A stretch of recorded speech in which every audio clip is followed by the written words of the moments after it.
A US spokesman says Russia has increased the number of soldiers on the border with Ukraine. US President Biden again pledges support to the Ukrainian president. And it's not a good thing. If Russia has massed troops on the border with Ukraine, and the Ukraine and the West fear an invasion there. The Kremlin rejects this accusation but makes extensive demands on NATO countries.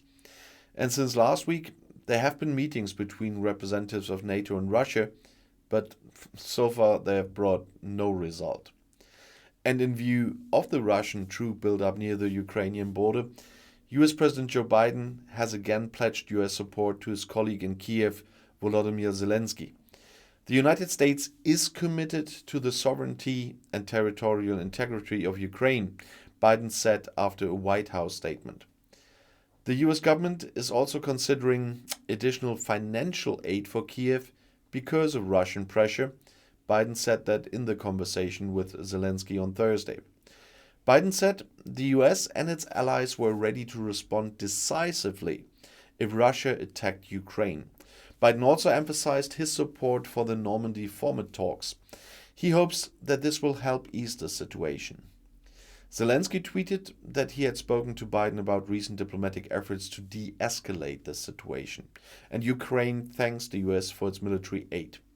In addition, possibilities for financial aid for Ukraine were also discussed, according to Zelensky.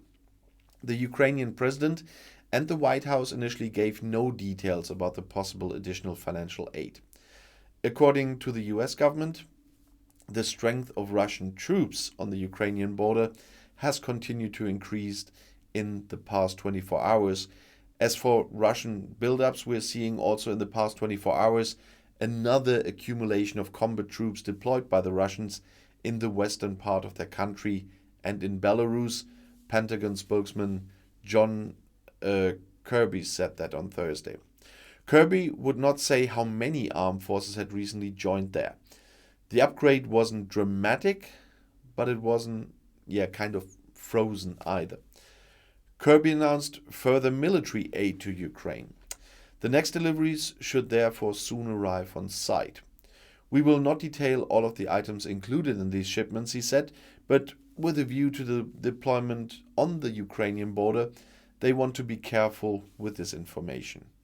We are in consistent communication with Ukraine about their needs and capabilities. The NATO states and numerous other countries have been criticizing the troop deployment on the border with Ukraine for weeks. Secret Service agents fear a Russian invasion of the neighboring country is a reality in the future. However, it's also considered conceivable that the deployment is primarily intended to be a means of exerting pressure on the NATO states to accept Russian proposals for new security agreements. And I'll see you in my next video. Bis gleich.